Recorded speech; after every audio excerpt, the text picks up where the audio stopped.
नमस्कार दोस्तों, आइए आपन चलते हैं परमपिता परमेश्वर की राह में। जानें समझें कि कई जानकार, कई तांत्रिक, कई सिद्ध पुरुष तमाम लगी लपटी या जिसे भूत प्रेत जिन जिन्नात के नामों से जानते हैं और उनका उपचार करते हैं अपने तंत्र मंत्र यंत्र और कई विधि द्वारा। तो दोस्तों,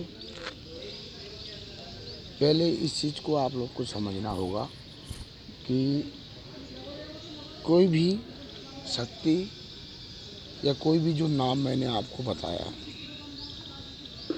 आपके जिस्म या शरीर या आपके यंत्र को यूज कर रहा है, तो बिना कारण ना कोई आपके अंदर आ सकता है और न बिना कारण वो आपको किसी भी रूप में धारण करेगा। तो कोई ना कोई कारण रहता है। कारण का अर्थ ये है कि पूर्वार्ध, पूर्व के जन्मों का, या पूर्वार्ध का मतलब हमेशा पूर्व जन्म ही नहीं होता है। कुछ ऐसे पल भी बीते हुए रहते हैं जिनको जाने अनजाने में हम लोग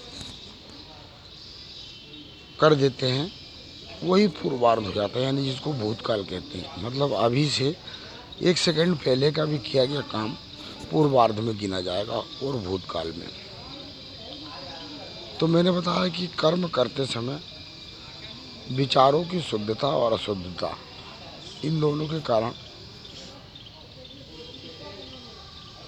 निगेटिव ऊर्जा यानी कि गलत कर्म वाली शक्तियाँ और पॉजिटिव ऊर्जा यानी कि सत्कर्म वाली शक्तियाँ इंसान के इर्द गिर्द वायुमंडल ब्रह्मांड में हमेशा विचरण करती रहती हैं। आपके विचार, आपके कर्म के हिसाब से वो अपने आप को अपने कर्म से जोड़ लेती हैं। तो मैंने देखा कि अक्सर लोग जाते हैं सिद्ध पुरुषों के पास, जानकारों के पास, यंत्र मंत्र तांत्रिकों के पास, कई विधि विधानों से अपनी पूजा पाठ करते हैं और तांत्रिक लोग निकालते हैं। लेकिन उन तांत्रिकों की और कई जानकारों की शैली को जब मैं सुनता हूँ तो ऐसा लगता है कि जैसे एक दुधमुहा बच्चा या अज्ञानी पुरुष वक्तव्य कर रहा है और उन शक्तियों को रे बे टे के करके पुकारते हैं और कि तुझे मैं मार डालूँगा, तू बाहर निकल, तू ऐसा कर, तूने इसको ऐसा परेशान कर, और बड़े अब सब। तो अगर तुम लोग इतने बड़े जानकार हो या तुम लोग की इतनी बड़ी जानकारी है और तुम उन शक्तियों को निकाल के फेंक सकते हो, उन शक्तियों को भस्म कर सकते हो, तो पहले उन जानकारों, उन निकालने वालों के लिए ये समझना ज़रूरी है कि भाई वो शक्ति किस कारण से, बिना कारण से तो कोई चीज़ चिपकती नहीं है। तो पहले उसके बारे में जानें, उसके बारे में समझें कि उसका क्या लेना देना है जिसके शरीर से उसका संबंध हुआ है। बिना लेन देन के तहत आप उसको कैसे निकाल के फेंक सकते हो। उसका कर्जा अगर उस शरीर के साथ शेष है तो आप उसको कर्जा लेने से बाधित कर रहे हो, और वो बाधित आप कब तक करते रहोगे। उसका परिणाम वो दोनों को देगी, जो जोर जबरदस्ती करके निकाल रहा है या उसको भस्म करने की धमकी दे रहा है और जो जिस्म को यूज कर रही है।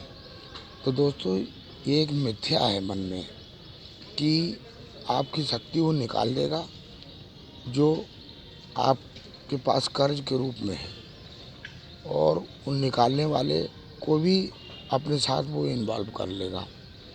तो दोस्तों, कभी भी लेन देन यानी कर्जा, मन कर्म वचन तीनों के तहत कर्जा होता है।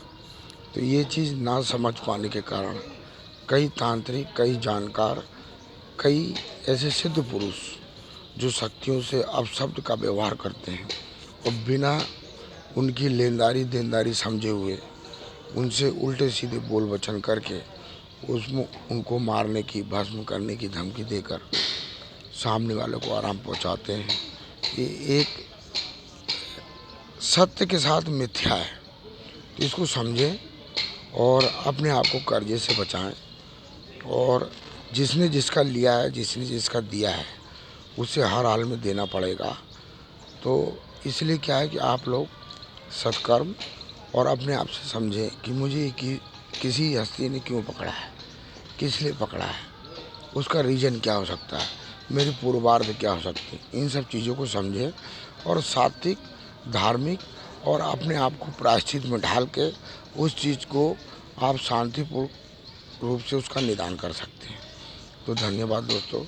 मेरी इस संक्षिप्त भाषा से शायद आप लोग को समझ में आ गया होगा कि जिन शक्तियों के लिए बड़े बड़े साधक, बड़े बड़े संत, ऋषि, मुनि, तांत्रिक एक पैर पर खड़े होकर तपस्या करते हैं, उल्टे लटक के तपस्या करते हैं और उन शक्तियों को वो लोग उल्टे सीधे अपशब्दों से बिना उनको देखे हुए, बिना उनके लेनदारी और देनदारी को समझे हुए जो अपशब्दों का प्रयोग करते हैं, कृपया उन सब बातों का ध्यान नहीं रखते हैं जो उनके आने वाले भविष्य के लिए घातक होगा। तो धन्यवाद दोस्तों।